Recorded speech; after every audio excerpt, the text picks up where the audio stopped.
Salut les rouleaux de dés! Aujourd'hui, c'est le RPGA Day, première journée, et on va parler de scénario. Scénario comme dans oh, hier il était sur scène à Paris, aujourd'hui il est sur scène à Rio.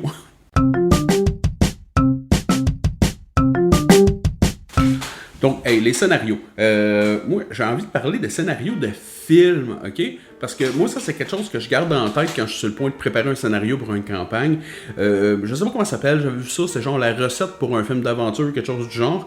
Et je vais donner des exemples avec Star Wars puis Lord of the Rings, qui est des films que je considère que la plupart des gens doivent avoir vu. J'espère. Donc, premièrement, pour faire un bon scénario d'aventure, ça nous prend un héros ordinaire. Quelqu'un à qui on peut s'attacher, quelqu'un qu'on peut se reconnaître en lui. Pour l'occasion, je vais nommer Luke Skywalker et Frodo, des classiques. Il faut que le héros auquel vous parliez, en l'occurrence, ça devrait être vos joueurs, vous pensiez que sa vie est ordinaire, la situation est stable. Comment est-ce qu'on prend une situation stable?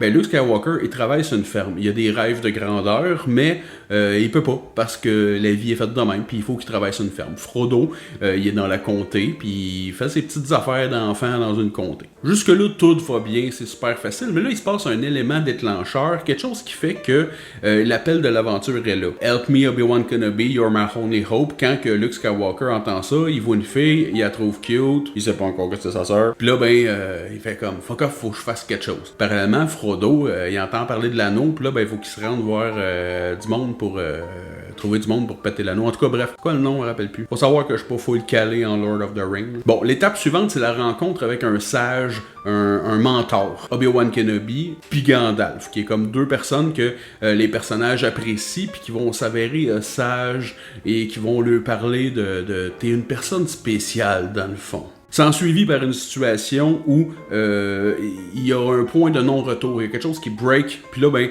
sont obligés d'être poussés dans l'aventure. Oncle Owen puis Tante Beru, ils se font cramer. Frodo, il décide que ça va être lui le porteur de l'anneau. Là, il n'y a plus le choix. Faut que ça avance. Puis ensuite, il faut que ce mentor-là meure. Obi-Wan Kenobi va se sacrifier face à Darth Vader, question de... Il s'en fout, parce que c'est Luke, le gars, l'élu. C'est Luke qui est supposé faire quelque chose de cool.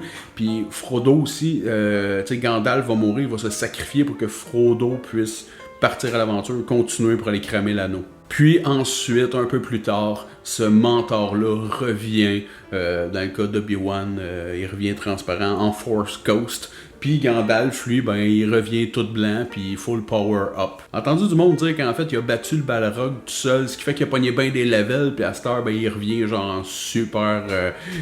comme son player a pogné 18 levels, là, il est rendu fucking OP, crosseur, pareil. Fait que c'est ça. C'est un petit peu une recette de film qui est applicable à plusieurs films, mais là, j'ai pris deux exemples que tout le monde connaissait, parce que même si je vous parlais d'un espèce de film obscur, ça aurait été plus difficile pour vous autres de comprendre mon point. Moi, ce que je veux ici, c'est faire le point. Je veux que vous compreniez. Puis, essayez de penser à ça, pas nécessairement l'ensemble complet, parce que si vous avez un groupe de 5-6 joueurs, je comprends que vous ne pouvez pas tout mettre ces affaires-là, mais moi, quand je construis une campagne, un scénario, la première chose que je me dis, c'est quoi qui se passe pendant qu'il se passe rien? C'est quoi la situation stable? Puis c'est quoi l'élément déclencheur qui va être l'espèce de moment où que les joueurs vont réaliser que, oh, là, il y a une intrigue, puis il y a le breakdown. Il y a le bout que il y a plus de situation de non-retour, il s'est passé quelque chose, puis là, ils sont obligés de partir à l'aventure, ils sont obligés d'essayer de résoudre ce problème-là. Là, après ça, si vous voulez mettre un mentor puis le tuer, bien à vous, mais c'est parce qu'il faut trouver quelqu'un que les joueurs au complet peuvent apprécier, si vous venez à bout de faire ça, puis que vous le tuez, puis qu'il revient, c'est sûr que là, vous avez une super bonne recette pour un super scénario pour un role-playing game. Voilà, rouleau de dés, c'est tout pour aujourd'hui, pour ce jour 1 avec le mot scénario. J'espère que vous avez apprécié mon discours et on se revoit demain pour le mot numéro 2. Ciao, bye!